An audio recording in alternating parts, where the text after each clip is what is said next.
What's good, everybody? Welcome to Boompa World. Today we're taking a look at Ristar, a Sonic team-developed 2D platformer that dropped after Sonic 3, right on the Genesis. This game came out after the Saturn was released, so it didn't really get much love when it first came out. Another version of it also came out on the Game Gear, but I don't have one of those big-ass bricks. Although it came late to the party, it's been on Sonic Gems collection and pretty much any Genesis games collection released in the last decade.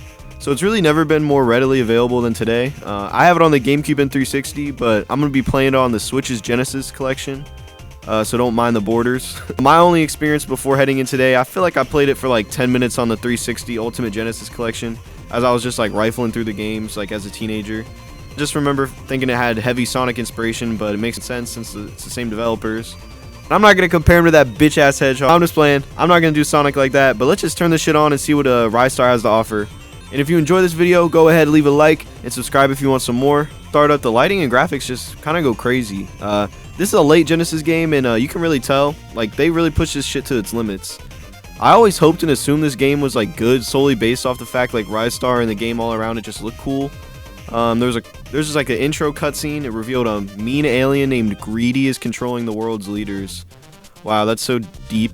But the masses called for a savior, and Ristar, Avatar style, and his little, icy glacier boy, and then he's about to save the world, leads to this pretty ass title screen. Some people on the internet also said Ristar is a rejected design from Sonic's original development, but he ended up still getting a game, so he said fuck you. The game he ended up in, Ristar, but it allegedly had a different main character and was originally called Feels. But hey, I'm happy with this outer space aesthetic I'm getting. The game itself was created on Sonic 1's engine and Sonic 1's music engine, if that means anything. But let's finally start this game up, and it says fucking come play with me. It was weird. Not imagine how we'd start, but look at this Sonic ass level intro card. Reminds me of the Japanese covers of Genesis games. But Planet FLORA, aka Space Green Hill Zone, is the first level. This music sounds pretty good. Genesis twang and all with that energy. Ristar controls alright. Kind of moves like a fat ass Mario. No sprint to be found. His main gimmick is these long arms. You can't jump on an enemy. You can only hurt him by grabbing and you headbutt him. You grab a lot of stuff like ladders, handles, tree limbs, and you have a pretty long range too. It's all 4 directions and diagonal, but the diagonal grab is a little finicky. Your health is in the top right, symbolized by stars. I get 4 hits because I'm playing on normal. If you play on hard, you get 2. Halfway through this first level, I wondered if I had to do some special shit to get the real ending like Sonic games, but luckily you do not. There is these little dinky bonus stages that get you more points if you really want to get that high score. I like the first level as mini lizard boss, even though it was easy. I died on this first level, and I died pretty much throughout. It wasn't easy. It wasn't really hard though. I kind of just played I'm just kind of reckless with these games. It was kind of fun, pretty ordinary so far. The main draw for me to advance is probably just how good the game looks, and yeah, it's honestly up there, the graphics up there with Sonic Mania. I swear, it's a lot of layers, a lot of going on. The second zone of Planet FLORA is Dark Woods, and while advancing to this next level, this little galaxy overworld popped up, and it looked Star Fox-ish and cool. I liked having an overworld. I always like having it. Makes you feel like you're going on an adventure. This next level was just similar, but I also learned that when you're on handles, you can spin really, really fast and do that, which gave it a sense of speed and fun that I wasn't really expecting, because this game's kind of slow.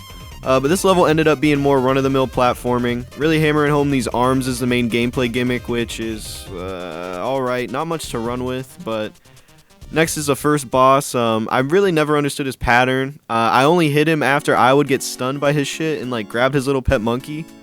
I don't know, he must be the leader being controlled by Greedy of this planet. He looks goofy as hell. I killed his pet monkey and he threw his hands up we got no problems, bro. But it felt kind of awkward, but I guess he snapped out of the mind control, whatever. But following that, I flew out this planet. This music was slapping, and yeah, this was one of my favorite parts of the game. I love the animation each time. Ristar flew out that bitch like it was Mario Galaxy, and I just thought it was sweet. So far, I like how much effort was put into a lot of the details. Yeah, I wonder if there's an alternate reality where Ristar was a successful series and was a known Sega mascot instead of chilling next to Billy Hatcher. But now heading into the next planet, we see the formula. 2 platforming levels or zones with mini bosses and gimmicky puzzle challenges throughout the levels, followed by a boss level for the 3rd zone. Travel next to planet Undertow, which has water elements, which initially scared me, but you're literally faster swimming than walking in this game, so it wasn't annoying at all. There was actually a fun little wave mini boss thing with regular enemies. But that was a fun level, which surprised me because I just hate water levels, like, most of the time. They just slow down the game, like, especially in, like, Mario 64 or something. But this planet was probably my favorite so far, and, like, as I played through the whole game, this was my favorite planet. Lost Palace, the next level, the next zone or whatever of this planet was more the same. I don't know why, these levels really reminded me of Shovel Knight, like, you hop on bubbles to look for a bonus. I think you did that in Shovel Knight. And, like, it felt like sophisticated platforming. I felt like this level was like when they had the Ristar formula perfectly done. And there's some fluidity in these especially, and they're definitely unique. All the levels in Ristar are pretty unique, which is for better and for worse. But onto the boss, I disrespect the fuck out of this hammerhead shark. He's kind of ugly, and the boss pattern was simple, but the water level lowered each time you hit him, which gave you like a little bit of less wiggle room. But your arms are kind of overpowered in this case. Fuck it though, we out, and we headed to the next planet, Scorch. Oh no, my stomach. Starting to think this game could go downhill. Those first two planets were cool, and there's a lot of great details, but I don't know, I think it's missing a little something in the fun department. And I'm not even gonna hold you, Chief. This Scorch level was trash. This first puzzle, and I'm holding like those quotation marks, this boring ass idea, throwing this statue to bait this trap to fall, super lame. And it went on for too long. Avoiding the upending lava was actually cool, but I've only seen that in every other platformer ever. The mini boss was ass too. It was simple memory, like 1, 2, 3, 4, 5, and you had to hit him in order, but it's kind of a bitch. Like, it felt cheap and awkward, like the diagonal controls and stuff. But the Under Factory was the next level, and its music was upbeat, kind of reminded me of Donkey Kong Country. But fuck this level too, though, no disrespect. Ugh. Let's just wash our palate and forget this planet ever happened. The boss was kind of fun, but yeah, let's fly out this bitch. Yeah, so far the animation and the vibe to this game is so nice, but the platforming and actual gameplay I really hope gets back on track. We fly to planet Sonata, and I like these Mega Man ass graphics. The world if TK and Bobby Shmurda were free. This level reminds me of like a random ass like DSiWare platformer. Like, what was I even playing right now?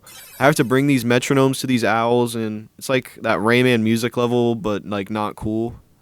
I'm just kidding. It was still okay. Dragged on a bit. Bringing the metronome across the level, I guess it brought some variety to the gameplay. Not that I needed it, but the next level had these cool guitars and like some Casino Nights pinball speed. But also some Mario Maker type bullshit with the spike and enemy placement. Oh well, at least it's kind of pretty. And the music has been pretty good throughout this. And I love flinging. These levels have little annoyances, but I honestly think Sonic may have these same things. Like, when you play Sonic, you don't worry too much because you're pretty much invincible. You just gotta pick up your rings, but like when I'm with Ristar, I find myself wanting to play reckless like that, but I can't due to I only get 4 hits. Yeah, so the boss on Planet Sonata was pretty good too. It had a pretty easily conquerable pattern, but my eyes were like tired from staying up late, and that background was like a lot to look at. It looks like some Earthbound Undertale shit. Yeah, Planet Freon comes next. I think Freon is the shit you put in your car to keep your air conditioner fresh, so that makes sense to name like a cold planet after that. But throughout this level, this Ravioli Yeti guy is like a dick and kind of fucks with you throughout, but you shut his ass up at the end and you fight him. I like the sliding ice throughout this level, and it gave more speed. Yeah, I'm just fiending for some speed because this game is kind of slow and boring. But it made this level one of my favorites alongside Planet Undertow's first level. The boss for this planet was pretty weird. The aforementioned Yeti dude from the first level was feeding him pies, but somehow those pies are like the way that you kill the boss. You feed him and it makes him die. It makes no sense, inoffensive and nothing crazy, but yeah, whatever. I kill the goopy freak, and he's only goopy in the like American version. I think he's like a robot in the Japanese version. And I sink his little island, and now the creatures that was being a dick the whole time is paying respect. What a rat. Let's move on to Planet Automaton, and I really wish I understood what they were going for on this level. It looks like Spring Yard Zone a little, but it starts off with that this maze that's whatever. Kind of reminds me of like a Mario Galaxy gimmick, but then you get these anti-gravity shoes, but it basically just makes you able to swim, and it literally is just like invisible water. I'm like 99% sure because there's like limits to it in some spots. But yeah, it's nice like moving faster but in like avoiding some challenges in like a different way. But I don't really want it. I don't really like it. The enemies are reminding me, like, especially in this level, they remind me so much of Mega Man. Like the way they just like kind of annoying. But yeah, this next level was cool. It was a little bit better. Had like looked like futuristic Legends of the Hidden Temple. You were moving back and forth from the foreground and the background. Pretty cool. This game sometimes give the third dimension some consideration, like with enemies and such. The next boss though was ugly as hell. I was running up, he was throwing screws at me, and I could see him through this TV. It's a weird little cool nuance I've never seen, but it was pretty fun. I swear this is Mega Man and Sonic's son. But we crash into this next ugly ass arena, which is Greedy's Castle. It's late game. It quickly takes me to a boss. I don't know what the fuck I'm fighting. This dude on some worm horse snake creature. Whatever, I just tanked it and beat it. But I can tell this game is about to end. Next is this guy, and that is definitely Greedy. This is too colorful. They spent too much time to not make this the final boss. All these colors spinning and shit. This is pretty beautiful. Greedy's acting all anime villain, like he's not even gonna use his power. But he was a total pain in the ass. The music was fun, the graphics looked fire.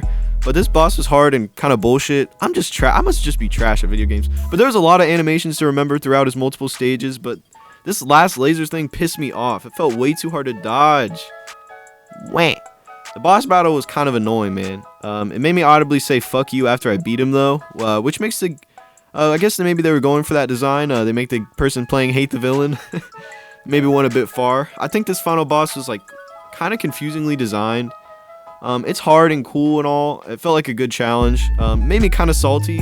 I was just waiting for this game to hit its stride, and I thought maybe this final boss with all its colors and stuff was about to do it, but it was so close yet so far. I don't know. This man's whole planet implodes. Good riddance. Nice planet, dumbass. Then we get some great pixel art throughout the credits too. It's cute as hell. They really did their thing, all these art designers. They should have asked the game design to pick up the pace. The game was so beautiful though. Like, I wish that I just enjoyed it more. Like, it fell flat in a lot of instances. It had unique variety, different gimmicks, but they didn't really result in fun. I did have a sense of adventure, traveling from planet to planet with that overworld, and each one had their distinct vibe, but I don't know. Felt like there were holes in level and boss design. It felt just like levelly, like challenge to challenge, not really any like world to it. The outro music of the credits was awesome though, and the music throughout just snapped. It had all the pieces but it just turned out to not really fit right, and it was just an alright run-of-the-mill platformer. Damn.